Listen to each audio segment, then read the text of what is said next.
జై శ్రీకృష్ణ అండి.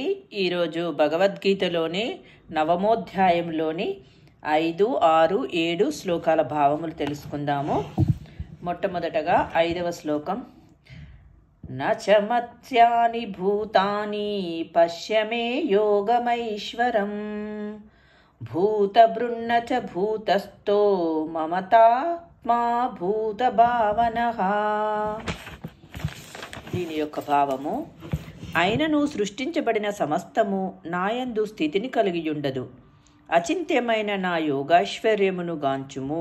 నేను సర్వజీవులను పోషించువాడనైనను సర్వవ్యాపకుడనైనను ఈ వ్యక్త జగత్తునందలి భాగమును కాను. కాని నేనే ఈ సర్వసృష్టికి మూలాకారణుడగను.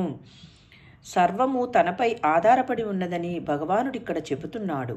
ఈ విషయమును మరో విధముగా తప్పుగా అర్థం చేసుకొనకూడదు.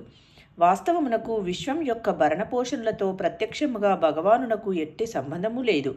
కొన్ని మార్లు కొన్ని ప్రపంచ చిత్రములలో భూగోళంనంతటిని అట్లాస్ తన భుజములపై మోయిచున్నట్లుగా మనం చూస్తుంటాం.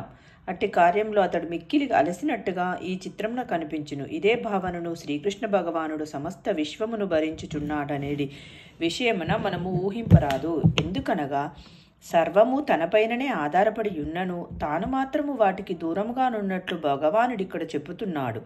గ్రహమండలములన్నీయు అంతరిక్షమున తేలుతున్నవి. ఈ అంతరిక్షము దేవాది దేవుని శక్తి అయినను అతడు అంతరిక్షము కంటెను భిన్నుడు. అతని స్థితి భిన్నమైనది. కనుకనే జీవులందరూ అచింత్యమైన నా శక్తి పైననే ఆధారపడి ఉన్నను దేవాది దేవుడనైన నేను వారికి దూరముగానే ఉన్నానని భగవానుడు చెప్పుచున్నాడు. ఇది ఏ శ్రీకృష్ణుని అచింత్యమైన యోగ భావం అని భావము. ఇప్పుడు 6వ శ్లోకం. యథాకాశ స్థితో నిత్యం వాయుః సర్వత్ర ఘో మహాన్ తథా సర్వాణి భూతాని మత్స్యానీత్యుపధారయా. దీని యొక్క భావము: సర్వత్రా వీచునట్టి ప్రచండ వాయువు సర్వదా ఆకాశమునందే స్థితిని కలిగియుండునట్లు సృజింపబడిన సమస్త జీవులు నాయందు స్థితిని కలిగియున్నవని గ్రహింపుము. సామాన్య మానవునికి బ్రహ్మాండమైన ఈ భౌతిక సృష్టి భగవానునిపై ఎట్లు ఆధారపడి ఉన్నదో ఊహించుట కష్టం. కానీ మన అవగాహనకు తోడ్పడొక ఉదాహరణను భగవానుడు అందించుచున్నాడు. మనము ఊహించగలిగిన వానిలో ఆకాశము మిక్కిలి విస్తృతమైనది. అట్టి ఆకాశమున వాయువు మిక్కిలి గొప్పదైన సృష్టి. వాయువు ప్రతి దాని చలనమును ప్రభావితం చేయును. ఆ విధముగా వాయువు మిక్కిలి విస్తృతమైనను అది ఆకాశ పరిధిని దాటకుండా ఆకాశం నందే స్థితిని కలిగియుండును.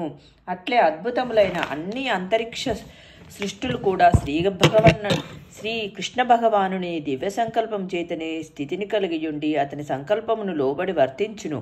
సాధారణముగా చెప్పబడినట్లు దేవాది దేవుని సంకల్పము లేనిదే గడ్డిపోచైనను కదలదు. ఈ విధంగా సర్వమును భగవానుని సంకల్పమును అనుసరించి వర్తించుచున్నదని భావము. ఇప్పుడు 7వ శ్లోకం.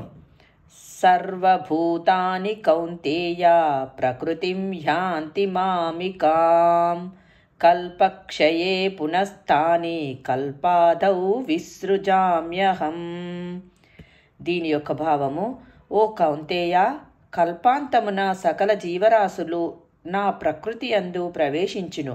మరి ఒక కల్పారంభమున నేనే నా శక్తిచే వాటిని తిరిగి సృజింతును. ఈ భౌతిక సృష్టి యొక్క సృష్టి స్థితి లయములు సంపూర్ణముగా దేవాది దేవుని దివ్య సంకల్పం పైననే పూర్తిగా ఆధారపడి ఉండును. ఇక్కడ కల్పక్షయమునందు అనగా బ్రహ్మదేవుడు మరణించిన పిదప అని అర్థము. బ్రహ్మదేవుడు 100 సంవత్సరములు జీవించును. బ్రహ్మదేవుని ఒక పగలు మన భూలోక సంవత్సరములతో సమానమని పరిగణింపబడినది. అతని రాత్రి సమయం కూడా అంతే కాలపరిమాణము గలది. అతని మాసమున అట్టి 30 పగళ్లను రాత్రులను ఉండగా అతని సంవత్సర కాలంలో 12 అట్టి మాసములుండును. అటువంటి 100 సంవత్సరములు గడిచిన పిమ్మట బ్రహ్మదేవుడు దేహమును త్యజించినప్పుడు ప్రళయం సంభవించును. అనగా మరల ఈ విశ్వ సృష్టి చేయవలసిన అవసరమైనప్పుడు భగవానుడి సంకల్పముచే అది తిరిగి ప్రకటితమగునని భావము. జై శ్రీకృష్ణ అండి. రేపటి వీడియోలో మరికొన్ని శ్లోకములతో మళ్ళీ కలుస్తాం.